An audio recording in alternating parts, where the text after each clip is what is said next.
I've joined this group and just listened in for the last couple of years, and it's a privilege to be able to talk to you guys and to meet everybody again in Zoom. So I'll share my chin making experience and as well as um, experience in restoring one. Can you see my PowerPoint screen? Yes, Okay, yes. great. Uh, Um, b- Before we start, let me just quickly introduce you. Dr. Wong is a hand surgeon from California, right? yes. Okay, that's what I just want to add.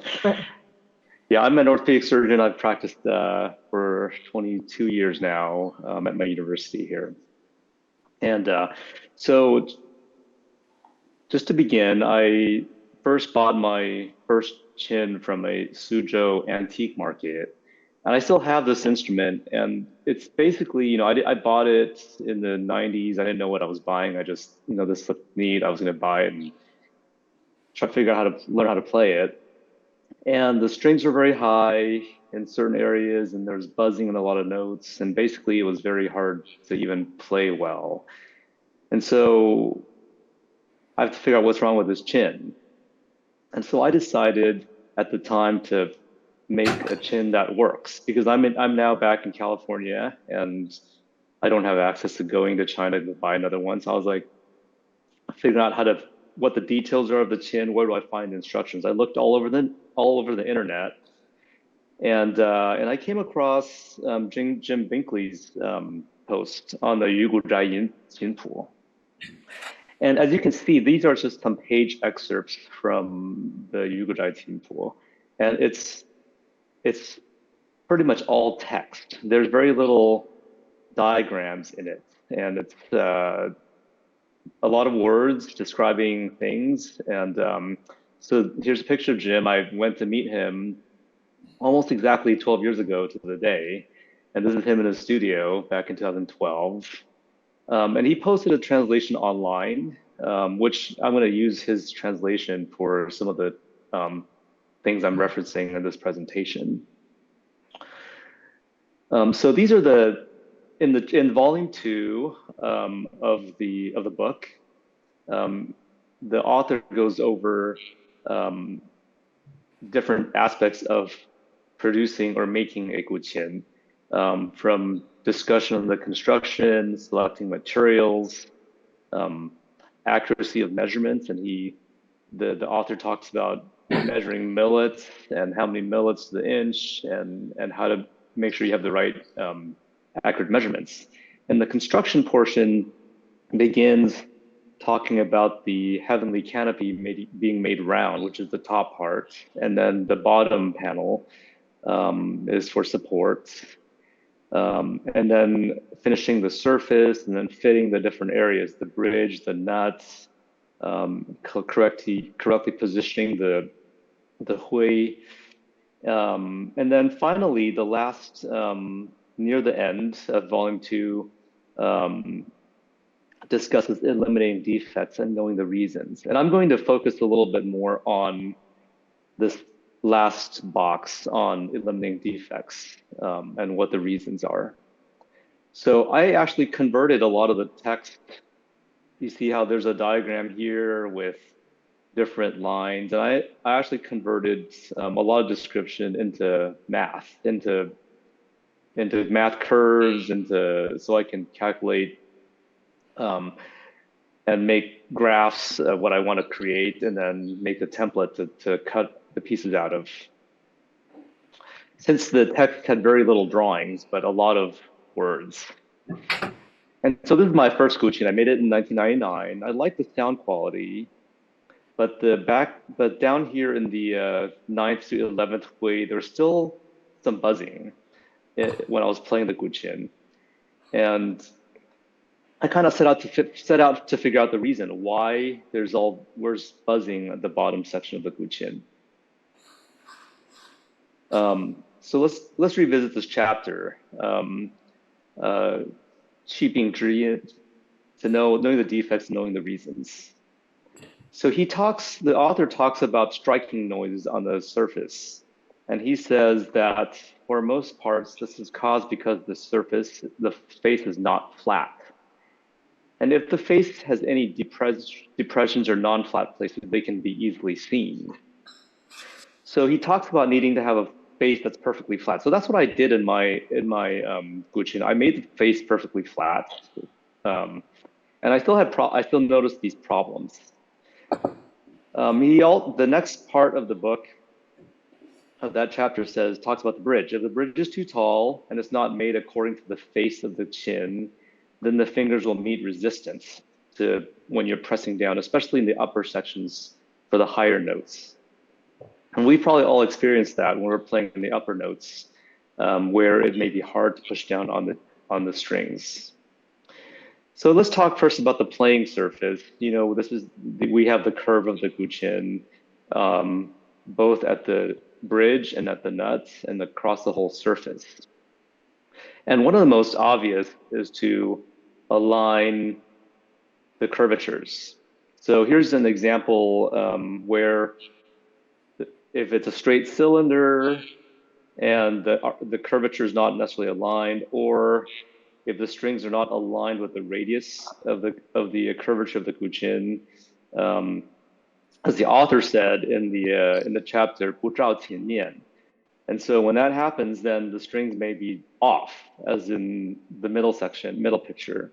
So having the bridge follow the curve of the guqin is important.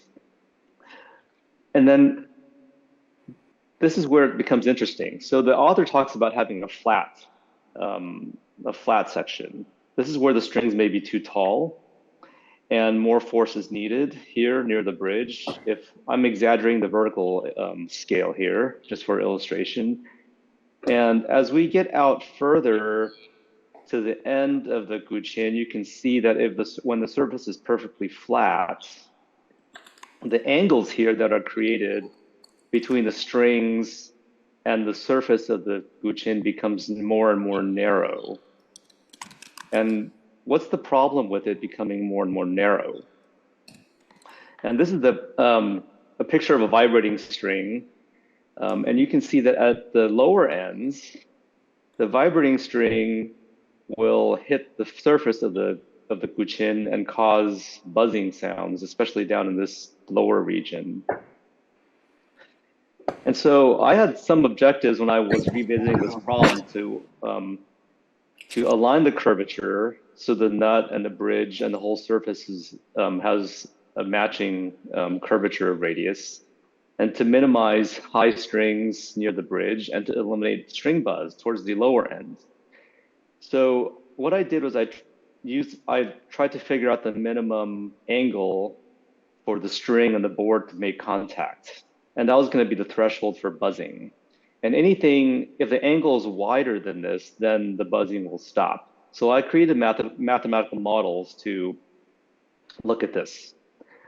And it turns out that at some point, when the angle is bigger than a certain number, or certain point, like let's say here, then you don't have any buzzing.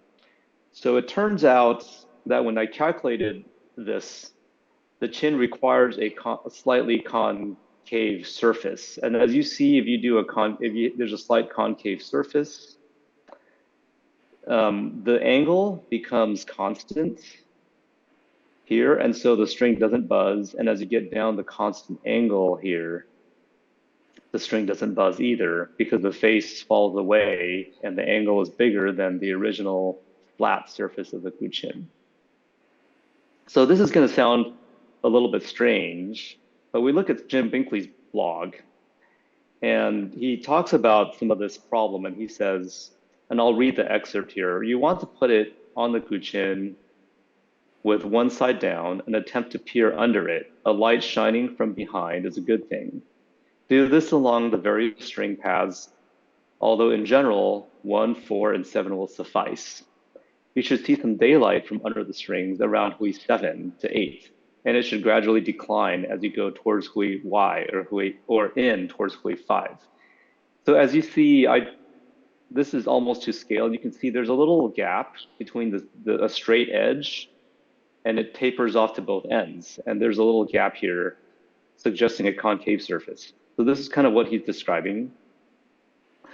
And so this is, again, an exaggerated vertical scale. And when you compress the scale to a normal, what it might look like on a Guqin, it's barely perceptible. And it turns out, when I calculated the measurements here, it's about the middle section is depressed about 2.7 millimeters, around 51 centimeters from the bridge.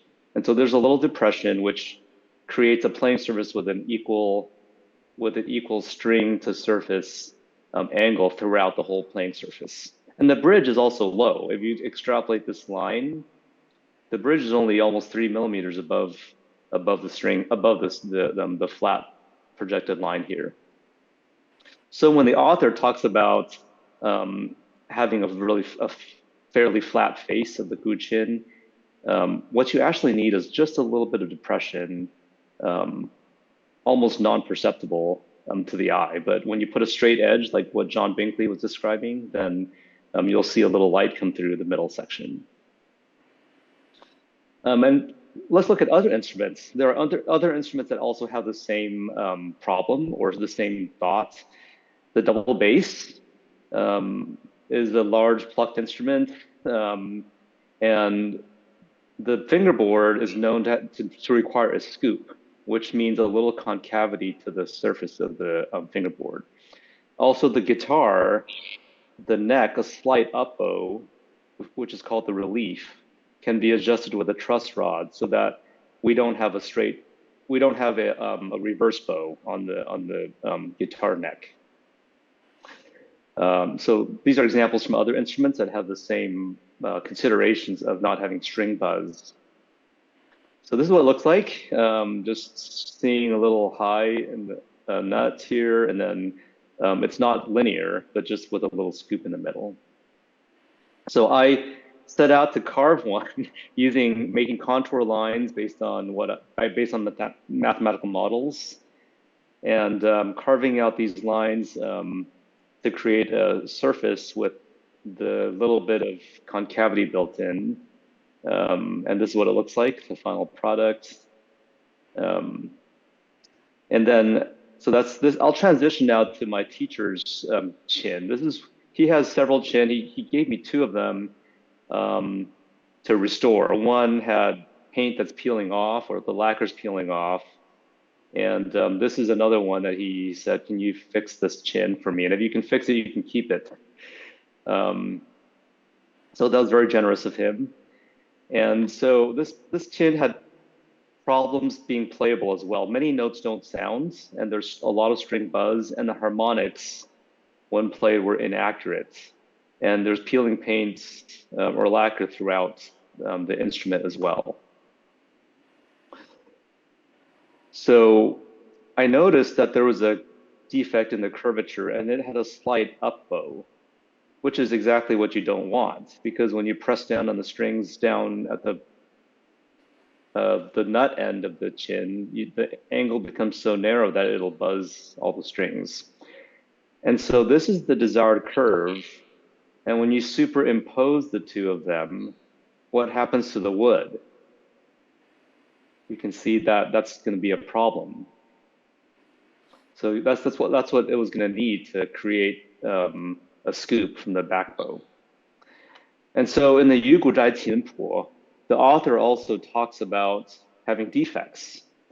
And so when there are defects in the solid wood, then use glue and lacquer and make it secure, and to use same type of wood as the original if possible, so that there's no difference. So this problem seems to occur, and people have to fix their guqin and fill in some wood. This is what it looked like after I worked on the surface to get enough curvature. And you see how there ended up being a hole in the guqin, which I had to fill as well. So, and the harmonics being out of position, the text uses the 8-6-5 folds method to recreate the hui positions. And these correspond obviously to the harmonics. The 8 harmonics corresponds to the octaves. And then the six, when you divide the string into six, these correspond to perfect fifths, which are the blue lines. And then the fifth, the division by five, the harmonic there corresponds to the major third. And so these map out precisely to the 13 hui on the guqian. So I had to move some of the hui by, some of them were off by even 5 to 10 millimeters. So they had to be moved and back into the correct position. So this is the restored instrument. It plays well. It's the one that I currently play now. So I'd like to show some video clips, just showing some of the areas that may be problematic and how it illustrates some of the areas. So I'll play excerpt from Wu Ye Ti, and just to show down in this bottom region some of the string action here, and then Liu Shui for the sliding up and down the strings without the buzz. And then Yu Ge, I'll show some of the harmonics and some of the high notes up here. And then playing Ao Ai to show the string to the surface of the guqian and how deep it is. And you can see that it's not very far, so it won't take much force to play. So these are just really short clips. This is just illustrating multiple slides over multiple strings.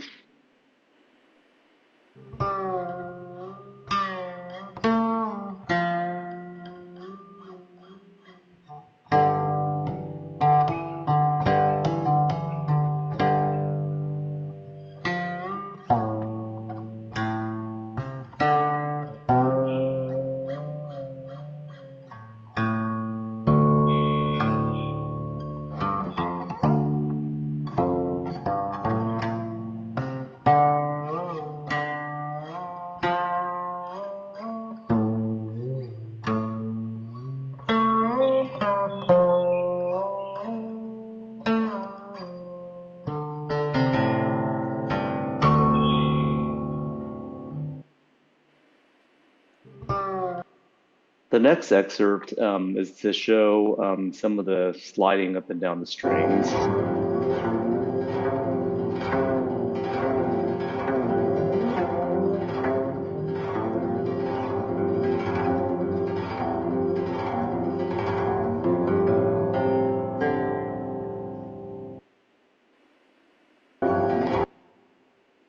And then this one, this excerpt is to show some of the higher notes near the bridge.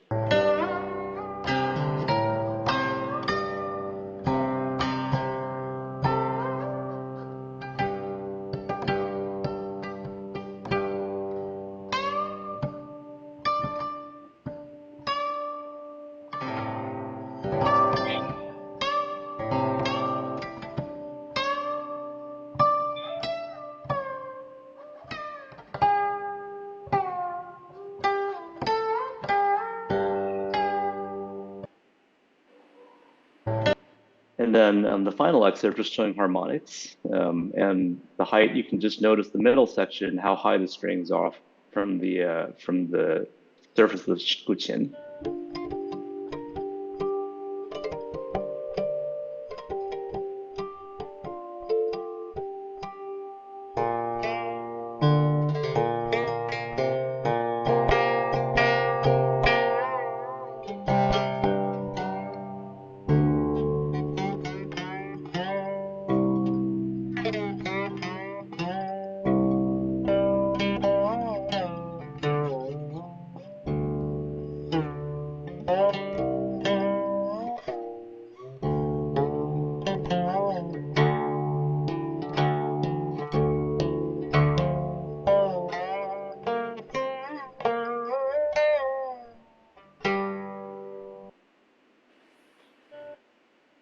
All right, so there are some limitations from looking at the Yugo Jaiqin. Well, first of all, the cross section of the guqian is actually pretty flat, and I've seen some comments on that online where people talk about, there are some comments about the flatness, especially the central section of the guqin. My teacher commented to me as well that the guqin that I made is more flat than normal, and he said that it was more common in the Tang Dynasty to have a more flat playing surface. And then the type of string that's used, obviously I did this with steel strings, and the future direction would be to investigate, a more round top surface, and then explore how silk strings would generate a different curve. Conceptually, silk strings have lower string tension, and the vibration amplitude might be wider, and so there might need to be a little bit more of a bend to the surface of the guqin. And then another area that might involve study would be to know how wood thickness actually affects the sound. So thank you for your time. This is my contact information.